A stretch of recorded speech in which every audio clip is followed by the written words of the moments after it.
Why direct mail? It's one of the most private forms of communication. And what I mean by that, with email, the open and response rates with email has been lowering year after year after year. While direct mail has a security of being a private piece of content. The Postal Service is delivering to you in a sealed envelope if it's a direct mail letter or something. So it's considered a private piece of envelope, and it's considered as less intrusive as it relates to direct mail. Email. Mail is and has been consistently reliable.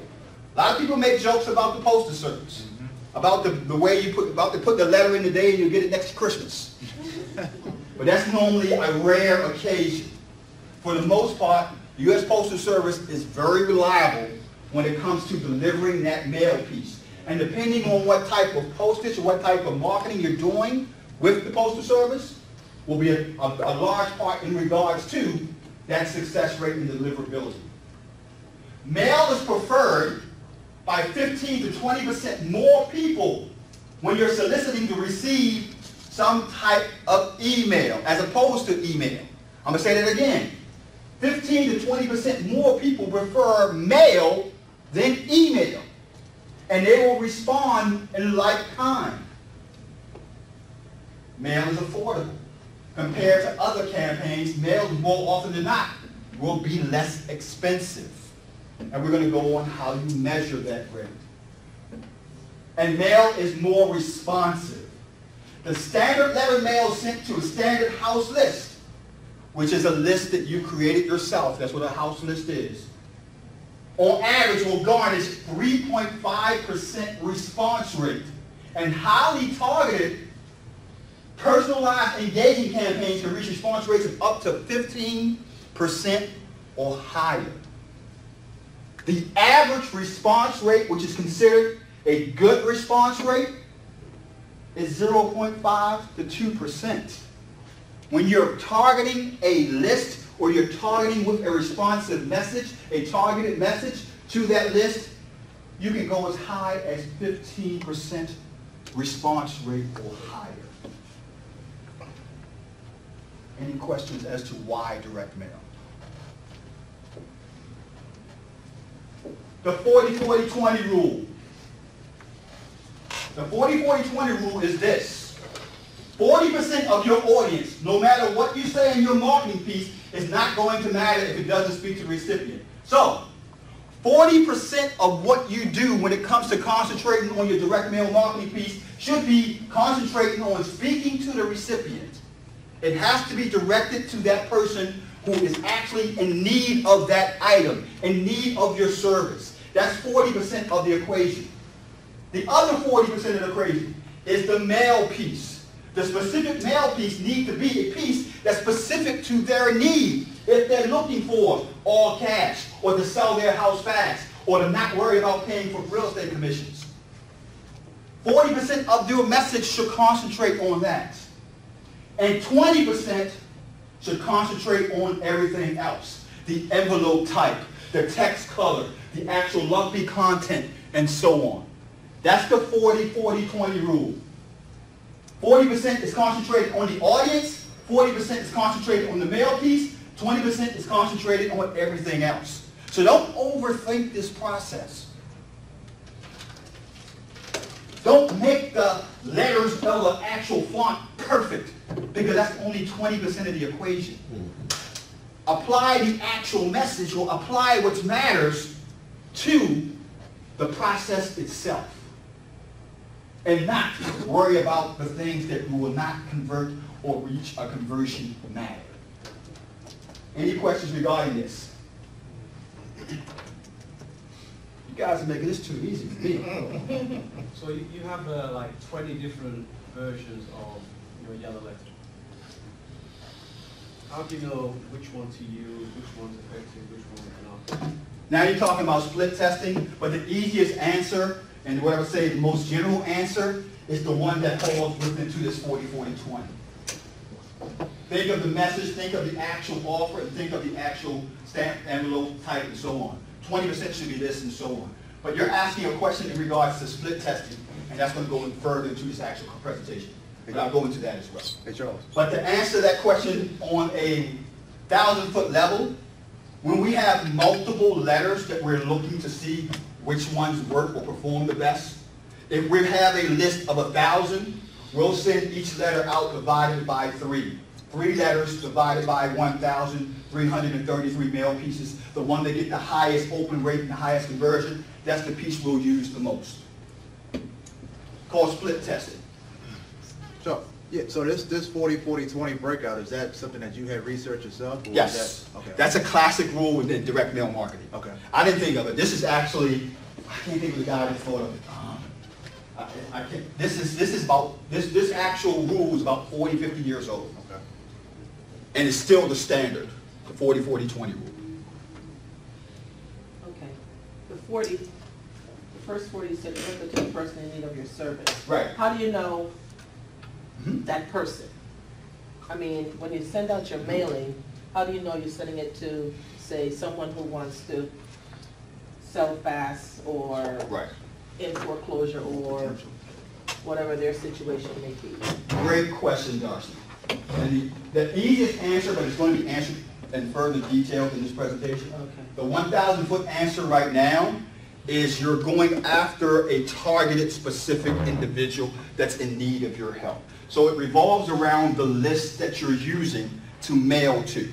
For example, I know that somebody that's in foreclosure, that's at the stage where they're 30 days late, they only have 60 more days to sell their house. So I know they're in need of either selling their house or saving their house. That's the audience that I'm going to mail a direct letter to say, is your house in foreclosure? We can help. But how do you get that list? We're going to go through that. You're asking the question as well as how do you get the list. I'm telling you how do you determine who you're going to mail to. Okay. There's something that we say in marketing, and that is the money is in the segmentation. This goes towards targeting. And what I mean by that, one form of segmentation is called geographic segmentation. See, a geographic segmentation is in the process of targeting a specific region, city, state, postal code, mailing route, or neighborhood. So, for example, I'm doing absentee owners, but I want to do absentee owners in 21239 zip code. Why? Because I know it's a bread and butter neighborhood. That's a geographic target segmentation. I just went one level deep, actually 2 levels deep. Each level represents the targeting level that you're traveling through. Absentee owners, 1 level. Geographic location, 2 levels. 2 levels deep. The more levels deep you go, the higher and more frequently you can get deals. Forget about, and we do this as well, but forget about thinking that if I just send it to a zip code, I'm going to get a boatload of leads. No, you're not. You're going to get a boatload of frustration. You may luck up and get 1 or 2 deals, but I will spend a little more for a list that will go to a specific zip code, absentee owners with equity in the property, and 1 more level down. So I'm drilling down 4 levels because I want to be that person who is in need of a tire, and they walk outside their house and the Goodyear blimp is just standing up right in their face. Your marketing should be the same thing. As soon as they open up your letter or read your postcard, they should say, how did he read my mind? Sometimes you have to bend the envelope, as they say. I remember doing a mail piece where I got slapped on the wrist by the state's attorney. And this mail piece was sent to people that was in, that had violations, code violations on their property. And it had the seal of the Maryland State Capitol on it. Don't ever send a letter with the Maryland State Capitol on the seal saying, stop this foreclosure from happening. Because the state attorney will send you a cease and desist letter. And that's what I got. So I promptly stopped it and weren't doing it anymore. So you can bend go into the gray side a little bit, but be careful in regards to how you're structuring your campaigns. That's what I call a geographic segmentation. Going down by way of a region, a city, a state, postal code, mailing route, or neighborhood. A lot of you guys don't realize that if you are driving, and we know that Baltimore are areas where they're spotty. 5 blocks is good. Well, now only 3 blocks are good. And 10 blocks are bad. Well, when you're doing mailing route segmentation, you can send your letters only to the 50 houses that are good. You can actually drill down to the mail carrier route, saving you money or wasted money with your stamps and envelopes. This is a great strategy when you're doing driving for dollars. When you're driving in specific areas that you know that if you get a lead, but you only want to target that specific area, you can look up the actual mailing route of that actual neighborhood. One place where you can do this at, Melissa Data, will allow you to look up mailing routes for free. Melissa Data. M-E-L-I, I think it's S-S-A. Data. D-A-T-A. They will actually let you look up postal code mailing routes. This is great when you're doing driving for dollar campaigns where you just want to send letters to a specific areas or carrier routes. That's geographic segmentation.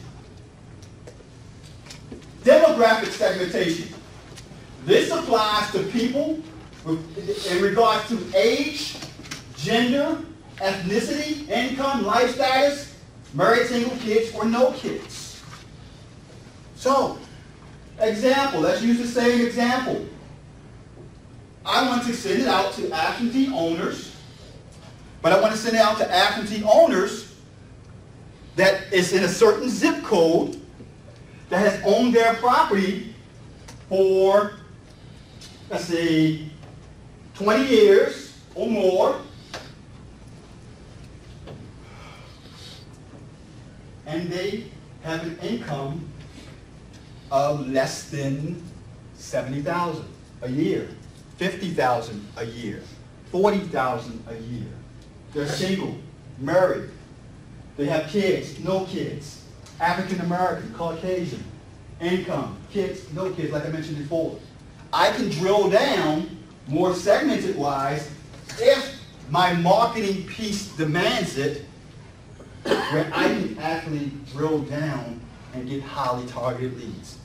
One marketing piece we're working on right now, and I'm going to move forward with it. I haven't said it yet. It's going to be a piece for divorce mailings. And I was thinking of the headline, and I came up with a headline that I'm still playing with. It goes something like, who was it? He said, I do, now he don't. And that was going to be women going through the divorce. The one for men is, she said, I do, now she don't. Are you going through a divorce and need to sell your house fast? That's how the letter is going to go. It's going to go target for people, absentee owners, went through divorce in a certain zip code with a certain amount of equity in their property. It's going to speak to that person.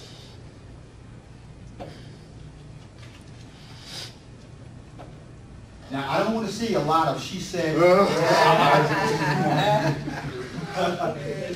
Demographic segmentation. Demographic segmentation is a marker that you use when you're basically marketing to business.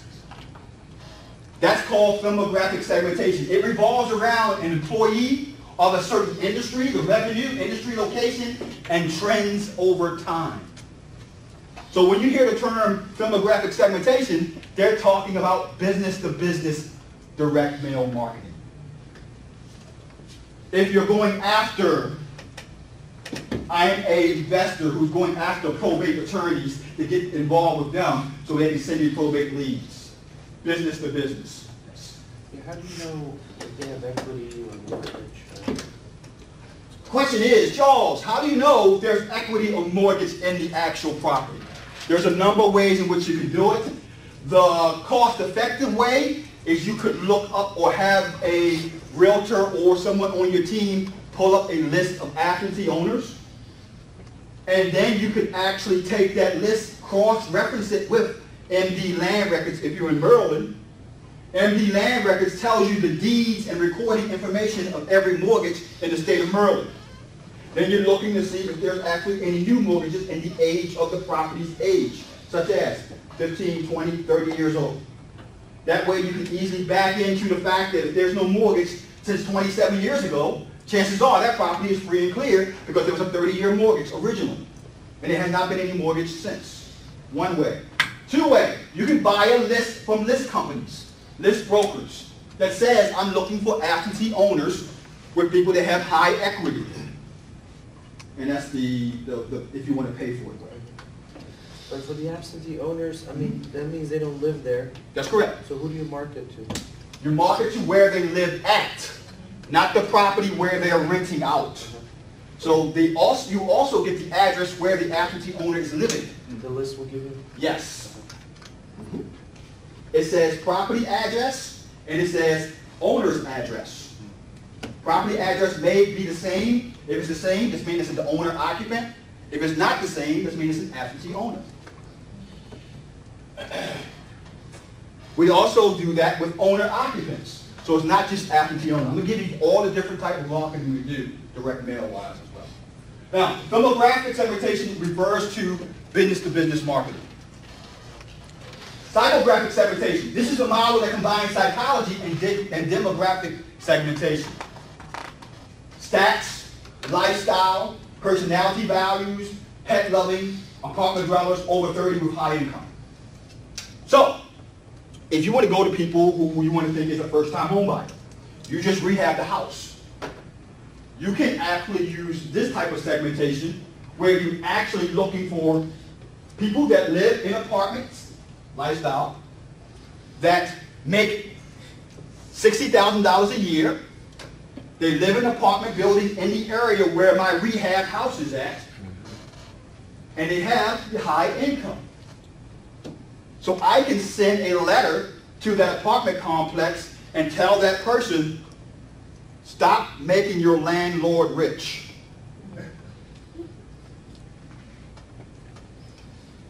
That's psychographic segmentation.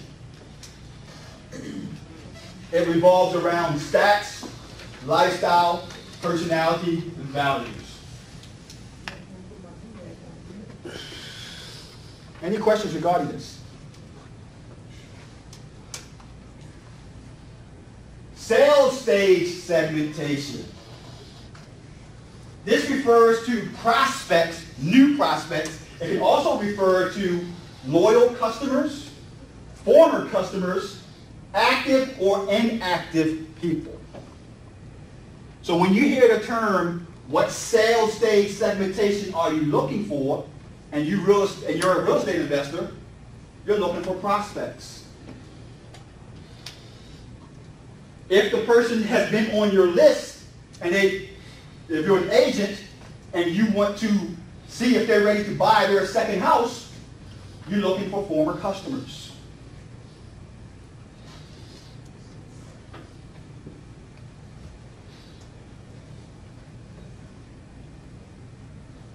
Any questions regarding this? Leave that up there for a second. Sure. I forgot to tell each and every one of you, if you take a picture while I'm doing the presentation and tag it on Facebook with the name Charles Blair and your thoughts of this presentation, I'll give each and every one of you a copy of the PowerPoint slides. So take a picture, tag it, Facebook. But you still want to take notes anyway, because you want to refer back to your notes when you get the slides. But anytime during the presentation, you can do that. and just tag me in that actual Facebook post, and I'll send you a copy of the slide. So I'm going to just jump, well, I'm going to say something, and I know. Oh, no. That's right. Go ahead. That's actually perfect. Go ahead. Because I don't know about glad you think so. Every time. Tammy wouldn't agree with that. Go ahead. Where's Tammy at? Come on, Tammy. So look, this is beginning to almost feel overwhelming to one or two people here.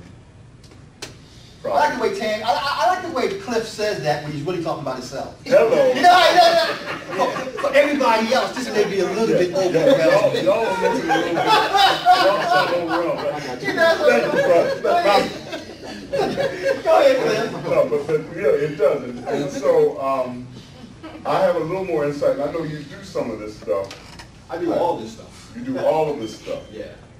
So as part of that, maybe at the end or something, but can you mind to share a little bit more about how we can hook up with some of that? Oh, you're already part of the mastermind already. Yeah, okay. Yeah. But anyway, yes, absolutely, no problem at all. We will do that.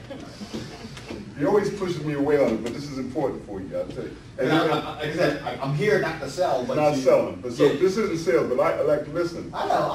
I'll do it. That's I'm enough. saying this. All right. Okay. Let's talk about two models of direct mail marketing. One is called saturation. I mentioned saturation earlier. Saturation is, I'm going to put up a banded sign and see what kind of calls I get on every area on North Avenue, every area of Pennsylvania Avenue, every area in White Rock, every area in South Baltimore. That's saturation approach.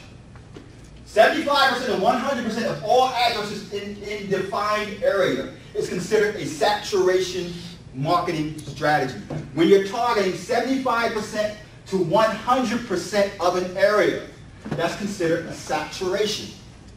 Now, the best savings on saturation marketing comes when you're doing bulk mail.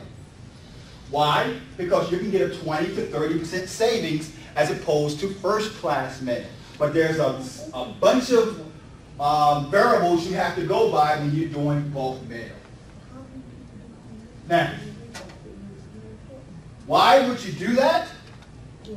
Because you want to assume the relevance of some recipients. You know that I know that I'm sending it out to the whole zip code, and I know the whole zip code is not going to be relevant to what I want, but it's so cheap I can't not do it. It's so inexpensive, I'm going to go ahead and give it a shot. That's why you would want to do something like this. Types of campaigns that this worked great for is billfolds and postcards. When you say billfolds, You know the little, yeah, the trifold cards that you have. Okay. It's great for this. Second type, targeted saturation. So, just saturation revolves around a full net. Target saturation revolves around a defined net that you're only going to throw over a certain particular area, normally 3, 4, or even 5 level deep. To give you an example, we're going through the same one again. Absentee owners in a particular zip code with equity in their property and have bad credit rating. That's a 4-level deep targeted campaign. How do you get sure? Absentee owners in a targeted zip code with equity in their property would have a bad credit rating. Yeah, how do you find that last piece? This goes into this, we'll go further into that. Okay, all right. I got you covered. No problem. Or, reverse it around. Somebody that's in bankruptcy in a particular zip code that is about to get what's called a relief of stay and have equity in their property. A relief of stay for somebody who's in bankruptcy means that now the actual creditor, meaning the lender, is saying, Mr. Judge, this person in bankruptcy has not followed through with their bankruptcy agreement. Can I now foreclose on the property? So when you do bankruptcy mailings and you see that there's a relief of stay request, you know that that lender is now going to be approaching that judge and ask to continue the foreclosure on that property, which is going to make that person a highly motivated person. Because if that relief of stay is granted, wherever that foreclosure was stopped when the person decided to file bankruptcy, it starts off right where it stopped. It don't start off at the beginning. So if it was 60 days in the process, it starts off again at 60 days through the process. So now they got another 30 to 45 days before they're going to lose their house. In Maryland, the average time right now is 3 to 6 months.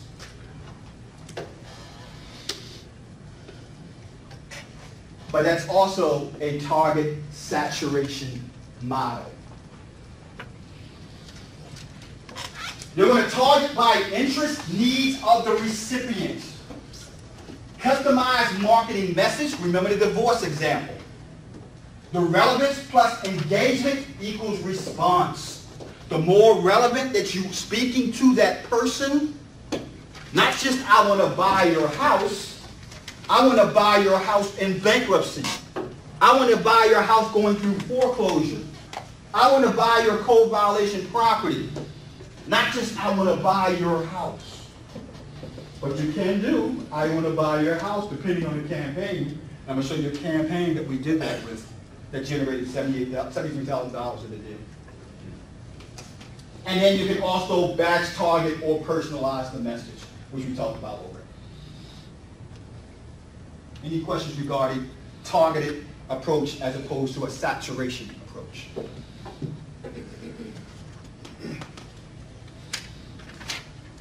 The 5 most relevant generational types. The GI generation, born before 1925. The silent generation, born between 1925 and 1944. The baby boomers, born between 1945 and 1964. Generation X, born between 1965 and 1984. And Generation Y, 1985 to 2004. And there's a reason why you want to know the generations. Because certain generations respond more favorable to direct mail than others.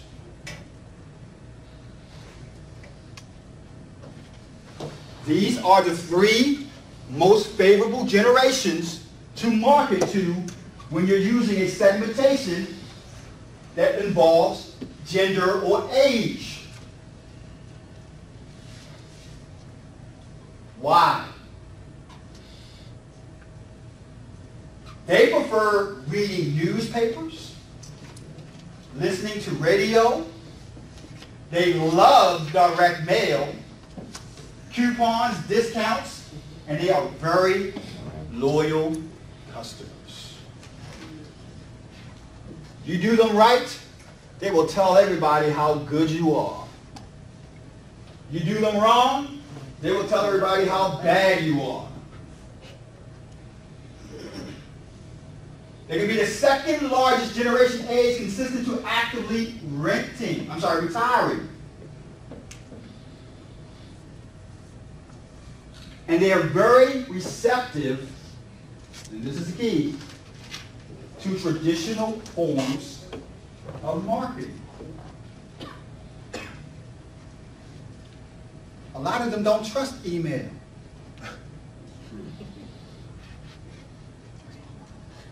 Or if they trust it, they will hold more relevance to your direct mail letter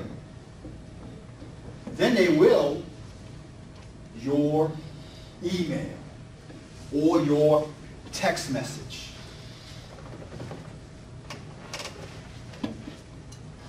Any questions about this? This is huge.